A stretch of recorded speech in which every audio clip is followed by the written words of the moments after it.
ਵਾਹਿਗੁਰੂ ਜੀ ਕਾ ਖਾਲਸਾ ਵਾਹਿਗੁਰੂ ਜੀ ਕੀ ਫਤਿਹ। ਖੁਸ਼ ਗੁਰਬਾਣੀ ਵਿੱਚ ਆਪ ਸਭ ਦਾ ਸਵਾਗਤ ਹੈ ਜੀ। ਸਭ ਨੂੰ ਜੀ ਆਇਆਂ ਜੀ। ਆਓ ਅਸੀਂ ਸਾਰੇ ਮਿਲ ਕੇ ਪਹਿਲਾ ਸ਼ਬਦ ਉਚਾਰਨ ਅਤੇ ਉਸ ਤੋਂ ਉਪਰੰਤ ਉਸਦੇ ਅਰਥ ਕਰਾਂਗੇ। ਅੱਜ ਸੁਖਮਨੀ ਸਾਹਿਬ ਦੀ ਬਾਣੀ ਦੇ 16ਵੇਂ ਸਲੋਕ ਅਤੇ 16ਵੀਂ ਅਸਪਰੀ ਦੀ ਵਾਰੀ ਹੈ ਜੀ। ਗੌੜੀ ਸੁਖਮਨੀ ਮਹੱਲਾ ਪੰਜਵਾਂ ਸਲੋਕ। ਰੂਪ ਨਾ ਰੇਖ ਨਾ ਰੰਗ ਕਛ, ਤ੍ਰੈ ਗੁਣ ਤੇ ਪ੍ਰਭ ਭਿੰਨ, ਤਿਸੇ ਬਜਾਏ ਨਾਨਕਾ, ਜਿਸ ਹੋਵੇ ਸੋ ਪ੍ਰਸੰਨ। ਅਸਪਦੀ। ਅਬਨਾਸੀ ਪ੍ਰਭ ਮਨ ਮੇ ਰਾਖ, ਮਾਨੁ ਕੀ ਤੂ ਪ੍ਰੀਤ ਤਿਆਗ, ਤਿਸ ਤੇ ਪਰੇ ਨਾਹੀ ਕੁਛ ਕੋਇ, ਸਰਬ ਨਿਰੰਤਰ ਏਕੋ ਸੋਇ। ਆਪੇ ਬੀਨਾ ਆਪੇ ਦਾਨਾ, ਗਹਿਰ ਗੰਭੀਰ ਗਹੀਰ ਸੁਜਾਨਾ, ਪਾਪ ਬ੍ਰਹਮ ਪਰਮੇਸ਼ਰ ਗੋਬਿੰਦ, ਕਿਰਪਾ ਨਿਦਾਨ ਦਿਆਲ ਬਖਸ਼ਿੰਦ। ਸਾਧ ਤੇਰੇ ਕੀ ਚਰਨੀ ਪਾਓ, ਨਾਨਕ ਕੇ ਮਨ ਏ ਅਨਰਾਓ। ਮਨਸਾ ਪੂਰਨ ਸਰਨਾ ਜੋਗ, ਜੋ ਕਰ ਪਾਇਆ ਸੋਈ ਹੋਗ। ਹਰਨ ਫਰਨ ਜਾਕਾ ਨੇਤਰ ਫੋਰ, ਤਿਸ ਕਾ ਮੰਤਰ ਨ ਜਾਣੇ ਹੋਰ।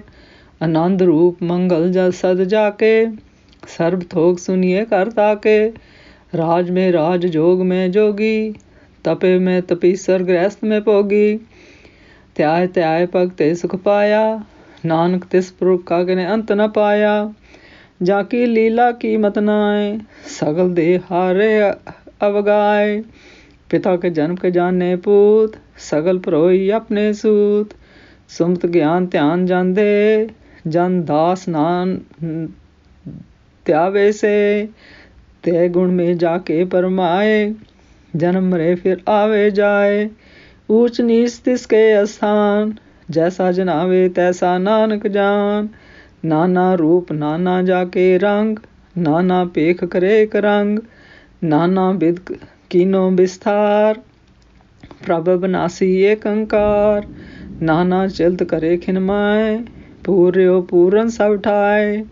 नाना विद कर बंत बनाई, अपनी कीमत आपे पाई। सब कर तिसके सब तिसके ठाओ, जप जप जीवे नानक हर नाओ। नाम के तारे सगले जंत, नाम के तारे खंड ब्रह्मंड। नाम के तारे सिमरत वेद पुराण, नाम के तारे सुनन ज्ञान ध्यान। नाम के तारे आकाश पताल, नाम के तारे सगल आकार। नाम के तारे पुरिया सब पवन, नाम के संग उदरे सुन सरवण। कर कृपा जिस अपने नाम लाए, नानक चौथे पद में सो जनगत पाए। रूप सत जाका सत स्थान, पुरख सत केवल प्रदान। करतूत सत सत जाकी बाणी, सतपुरख सब में समाणी। सत कर्म जाकी रचना सत, मूल सत सत उत्पत। सत करनी निर्मल निर्मली, जिसे बजाए तिसे सब भली। सत नाम प्रभ का सुखदाई, विश्वास सत नानक गुर ते पाई। सत वचन साधु उपदेश, सत्य जन जाके हृदय प्रवेश। सत निरत बुझे जे कोय, नाम जप ताकी गत होए। आप सत किया सब सत, आपे जाने अपनी मितगत। जिसकी शिष्ट करने हार, और न बूझ करत विचार। करते कीमत न जाने किया, नानक जो तिस पावे सो वरतिया। बिस्मन बिस्म रहे बिस्माद, जिन बूझया तिस आया स्वाद। प्रभ के रंग राच जन रहे, गुर के बचन पदार्थ लहे। ओ दाते तुक काटन हार, जाके संग तरे संसार। जन का सेवक सो वड भागी, जन के संग एक लिव लागी। गुण गोविंद कीर्तन जन गावे, गुर प्रसाद नानक फल पावे। जन का सेवक सो वड भागी, जन के संग एक लिव लागी। गुण गोविंद कीर्तन जन गावे, गुर प्रसाद नानक फल पावे। श्लोक। रूप न रंग न रेख कुछ, रूप न रेख न रंग कुछ, त्रै गुण ते प्रभ भिन्न, तिसे बजाए नानका, जिस होवे सो प्रसन्न।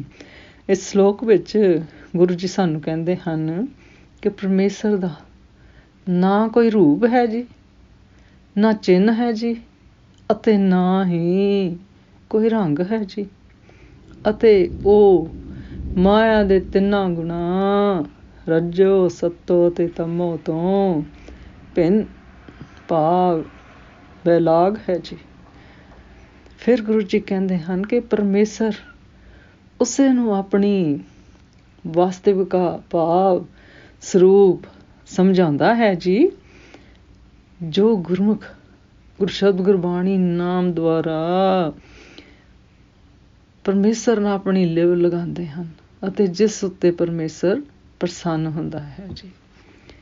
ਫਿਰ ਅਸ਼ਟਪਦੀਆਂ ਵਿੱਚ ਗੁਰੂ ਜੀ ਕਹਿੰਦੇ ਹਨ, ਹੇ ਜੀਵ, ਤੂੰ ਅਬਿਨਾਸੀ ਪਰਮੇਸ਼ਰ ਨੂੰ ਆਪਣੇ ਮਨ ਵਿੱਚ ਰੱਖ, ਭਾਵ ਗੁਰਸ਼ਬਦ ਗੁਰਬਾਣੀ ਨਾਮ ਧਾਰ ਕੇ ਪਰਮੇਸ਼ਰ ਨੂੰ ਆਪਣੇ ਅੰਦਰ ਪਛਾਣ ਅਤੇ ਮਨੁੱਖ ਦਾ ਪ੍ਰੇਮ ਉਸ ਨੂੰ ਤਿਆਗ ਦੇ।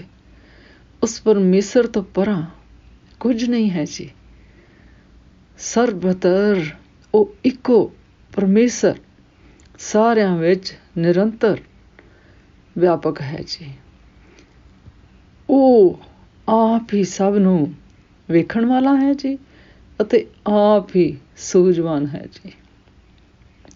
ਉਹ ਪਰਮੇਸ਼ਰ ਬਹੁਤ ਡੂੰਘਾ, ਗਹਿਰ, ਗੰਭੀਰ ਅਤੇ ਨਿਰਮਲ ਸੂਝਵਾਨ ਹੈ ਜੀ ਅਤੇ ਉਹ ਪਾਰ ਬ੍ਰਹਮ ਪਰਮੇਸ਼ਰ ਅਤੇ ਗੋਬਿੰਦ ਹੈ ਜੀ।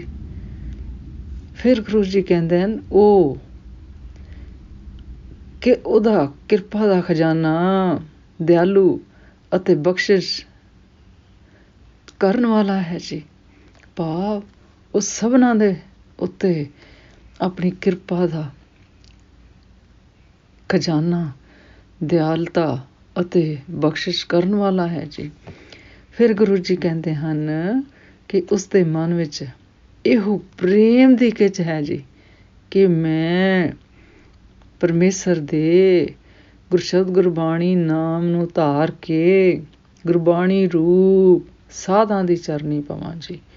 ਫਿਰ ਗੁਰੂ ਜੀ ਕਹਿੰਦੇ ਹਨ ਉਹ ਪਰਮੇਸ਼ਰ ਸਭ ਦੇ ਮਨ ਦੀਆਂ ਇੱਛਾ ਪੂਰੀਆਂ ਕਰਨ ਵਾਲਾ ਹੈ ਜੀ ਅਤੇ ਸ਼ਰਨ ਦੇਣ ਦੇ ਯੋਗ ਹੈ ਜੀ। ਉਸਨੇ ਮਨੁੱਖ ਲਈ ਜੋ ਕਰ ਦਿੱਤਾ ਹੈ ਜੀ, ਭਾਵ ਜੋ ਕਰਮਾਂ ਵਿੱਚ ਲਿਖ ਦਿੱਤਾ ਹੈ ਜੀ, ਉਹੀ ਕੁਝ ਹੁੰਦਾ ਹੈ ਜੀ। ਜਿਸ ਦੇ ਅੱਖ ਦੇ ਪਲਕਾਰੇ ਜਿਤਨਾ ਸਮਾਂ ਸੰਸਾਰ ਨੂੰ ਪਾਲਣ ਅਤੇ ਪ੍ਰਲੋਭ ਕਰਨ ਦੇ ਯੋਗ ਹੈ ਜੀ, ਉਸਦਾ ਇਹ ਮੰਤਰ ਉਸ ਤੋਂ ਬਿਨਾਂ ਉਸਦਾ ਕੋਈ ਹੋਰ ਨਹੀਂ ਜਾਣ ਸਕਦਾ ਜੀ। ਫਿਰ ਗੁਰੂ ਜੀ ਕਹਿੰਦੇ ਹਨ ਜਿਸ ਪਰਮੇਸ਼ਰ ਆਨੰਦ ਸਰੂਪ ਦੇ ਘਰ ਵਿੱਚ ਮੰਗਲ ਭਾਵ ਆਨੰਦ ਅਤੇ ਖੁਸ਼ੀਆਂ ਹਨ ਜੀ, ਉਸ ਦੇ ਘਰ ਸਾਰੇ ਪਦਾਰਥ ਮੌਜੂਦ ਉਪਲਬਧ ਹਨ ਜੀ, ਭਾਵ ਸਭ ਸਾਰਿਆਂ ਦੀ ਸੁਣਦਾ ਹੈ ਜੀ। ਜੋ ਪਰ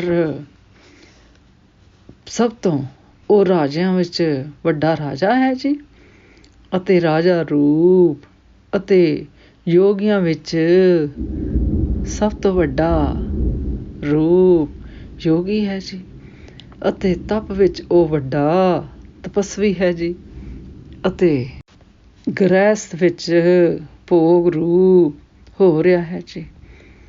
ਫਿਰ ਗੁਰੂ ਜੀ ਕਹਿੰਦੇ ਹਨ ਉਸ ਪਰਮੇਸ਼ਰ ਦੀ ਆਰਾਧਨਾ ਭਾਵ ਗੁਰਸ਼ਬਦ ਗੁਰਬਾਣੀ ਨਾਮ ਧਿਆ ਕੇ ਸਿਮਰ ਕੇ ਭਗਤਾਂ ਨੇ ਸੁੱਖ ਪ੍ਰਾਪਤ ਕੀਤਾ ਹੈ ਜੀ। ਫਿਰ ਗੁਰੂ ਜੀ ਕਹਿੰਦੇ ਹਨ ਕਿ ਉਸ ਅਕਾਲ ਪੁਰਖ ਦਾ ਕਿਸੇ ਨੇ ਅੱਜ ਤੱਕ ਅੰਤ ਨਹੀਂ ਪਾ ਸਕਿਆ ਸੀ ਔਰ ਨਾ ਹੀ ਪਾ ਸਕੇਗਾ ਜੀ।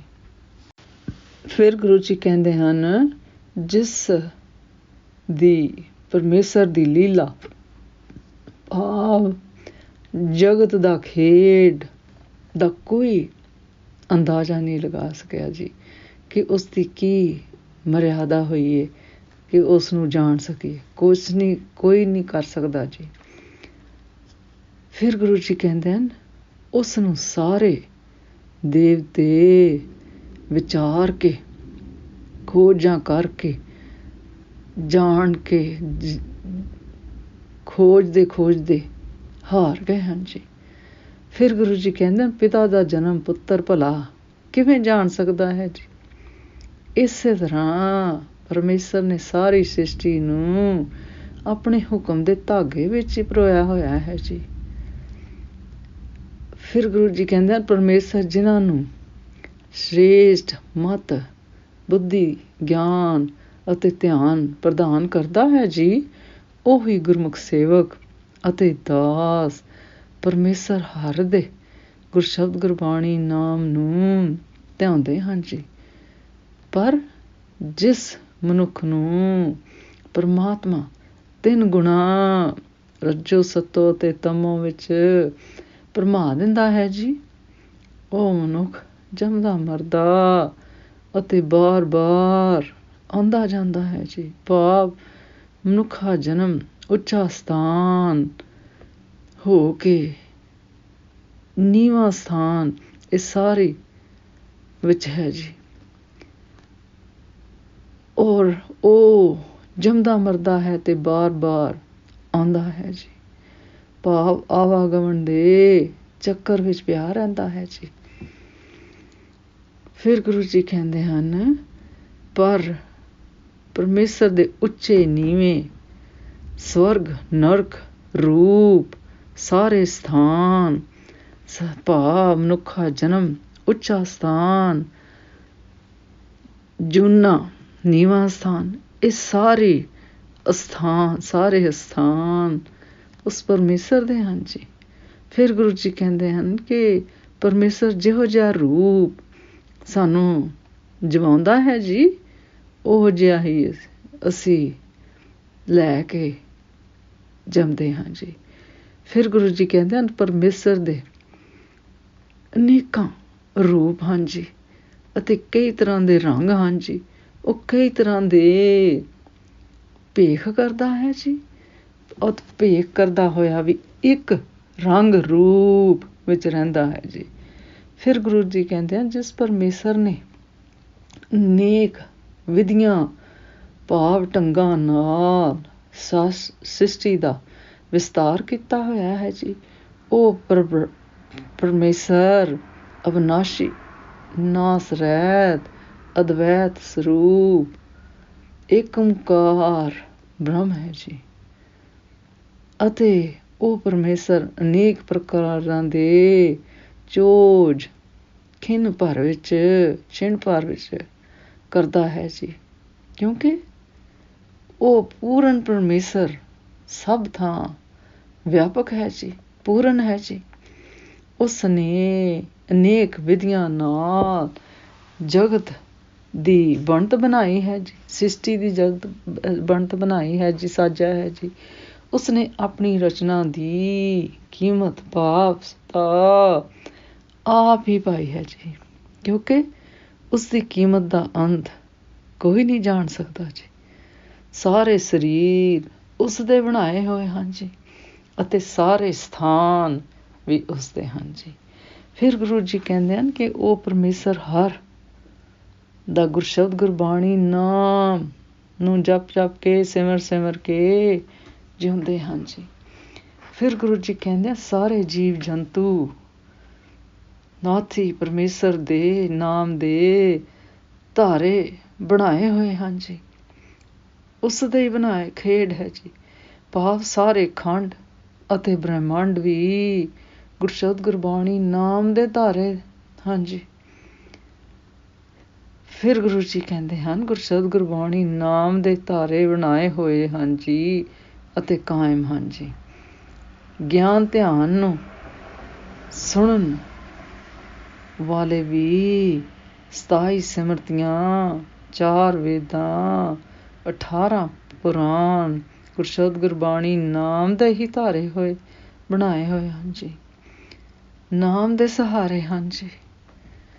ਫਿਰ ਗੁਰੂ ਜੀ ਕਹਿੰਦੇ ਹਨ, 7 ਆਕਾਸ਼, 7 ਪਤਾਲਾਂ ਨੂੰ ਵੀ ਗੁਰਸ਼ਬਦ ਗੁਰਬਾਣੀ ਨਾਮ ਦੇ ਪਰਮੇਸ਼ਰ ਦੇ ਬਣਾਏ ਹੋਏ ਹਨ ਜੀ, ਅਤੇ ਸਾਰੇ ਆਕਾਰ ਵੀ ਅਤੇ ਇਹ ਸਰੀਰ ਵੀ ਗੁਰਸ਼ਬਦ ਗੁਰਬਾਣੀ ਨਾਮ ਦੇ ਹੀ ਬਣਾਏ ਹੋਏ ਹਨ ਜੀ, ਆਸਰੇ ਤੇ ਸਥਿਤ ਹਨ ਜੀ। ਫਿਰ ਗੁਰੂ ਜੀ ਕਹਿੰਦੇ ਆ, ਸਾਰੀਆਂ ਬ੍ਰਹਮਪੁਰੀ, ਵਿਸ਼ਨਪੁਰੀ, ਸ਼ਿਵਪੁਰੀ ਆਦਿ ਸਭ ਪੁਰੀਆਂ ਅਤੇ ਸਾਰੇ ਲੋਕ ਗੁਰਸ਼ਬਦ ਗੁਰਬਾਣੀ ਨਾਮ ਦੇ ਆਸਰੇ ਹਨ ਜੀ। ਗੁਰਸ਼ਬਦ ਗੁਰਬਾਣੀ ਨਾਮ ਦੇ ਆਸਰੇ ਹੀ ਪਰਮੇਸ਼ਰ ਹਰ ਦਾ ਗੁਰਸ਼ਬਦ ਗੁਰਬਾਣੀ ਨਾਮ ਜਸ ਕੰਨਾਂ ਨਾਲ ਸੁਣ ਕੇ ਨੇਕਾਂ ਜੀਵ ਉਧਰ ਗਏ ਹਨ ਜੀ, ਭਾਵ ਤਰ ਗਏ ਹਨ ਜੀ।